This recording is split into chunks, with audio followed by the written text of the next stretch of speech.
ஆசீர்வதிக்கும் தேவன் நம்மை ஆசீர்வதிப்பாரே.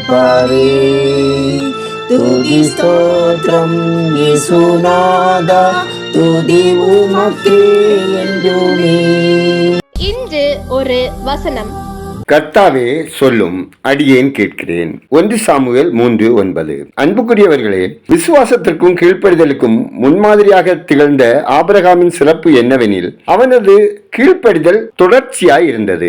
எப்பொழுதும் ஆண்டவருக்கு ஆமாம் போடுகிறவனாக இருந்தான். கடவுள் உன் நாட்டை விட்டு புறப்பட்டு போ என்றார். உடனே புறப்பட்டான். லோத்து ஆபிரகாமை விட்டு பிரிந்த பின் கடவுள் நாட்டின் நீளம் அகலம் எவ்வளவோ அவ்வளவு நடந்து திரி என்றார். தயக்கமின்றி கூடாரத்தை பெயர்த்து கொண்டு போனான். எல்லா ஆண் பிள்ளைகளையும் விருத்த சேதனம் பண்ணும்படி ஆபிரகாமுக்கு கடவுள் கட்டளையிட்டார். ஒரே நாளில் ஆபிரகாம் இஸ்மவேல் வீட்டில் உள்ள அனைத்து ஆண்களுக்கும் விருத்த சேதனம் பண்ணி கொண்டனர்.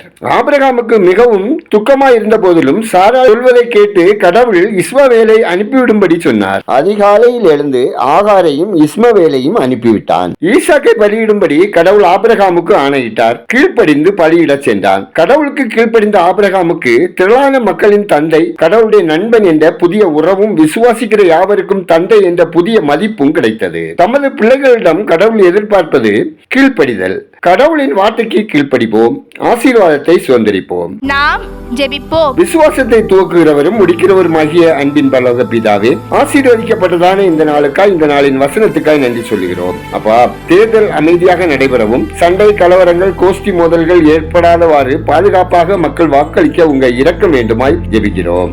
ஆண்டவரே, அனுதின வாழ்வில் உங்கள் சத்தம் கேட்கவும், உங்க சித்தம் செய்கிறவர்களாக வாழவும் எங்களுக்கு உங்க கிருபை தாங்க. உமக்கு பிரியமானதை செய்து உம்மை மேன்மைப்படுத்த வழிநடத்த ஜெபிக்கிறோம். ஆண்டவரே, எங்கள் தேசத்துக்காக, மக்களின் ஆரோக்கியத்துக்காகவும், பொருளாதார கஷ்டங்கள் மாறவும், வேலையில்லா திண்டாட்டம் தீரவும், பிற கடினமான சூழ்நிலைகளில் இருந்து மக்கள் விடுதலை பெறவும், இரட்சகரை அறியும் அறிவில் வளரவும் ஜெபிக்கிறோம். இரக்கம் செய்வீராக. ஆண்டவரே, எங்கள் தேசத்துக்கு தேவையான நீதி, சமாதானம், இறையாண்மை தந்து எங்கள் தேசத்தை பாதுகாக்க வேண்டும் என்று ஜெபிக்கிறோம்.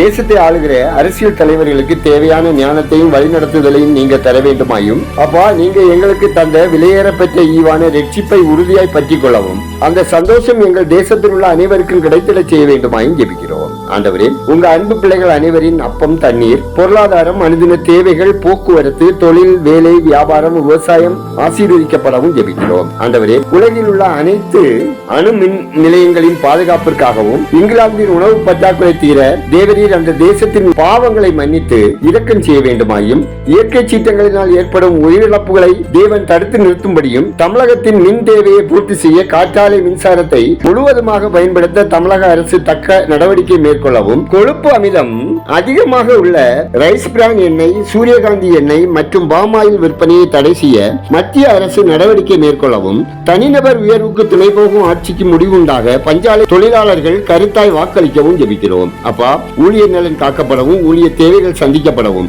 ஊழிய எல்லைகள் விரிவாகவும், தடைகள் அகலவும், தடை செய்கிறவர்கள் ரட்சிக்கப்படவும் ஜெபிக்கிறோம். எங்கள் விண்ணப்பத்தை அங்கீகரித்ததற்காக நன்றி சொல்லுகிறோம். துதி கனமையுமே உமக்கே செலுத்துகிறோம். இயேசுவின் நாமத்தில் ஜெபிக்கிறோம் எங்கள் ஜெபங்களும் நல்ல பிதாவே, ஆமென்.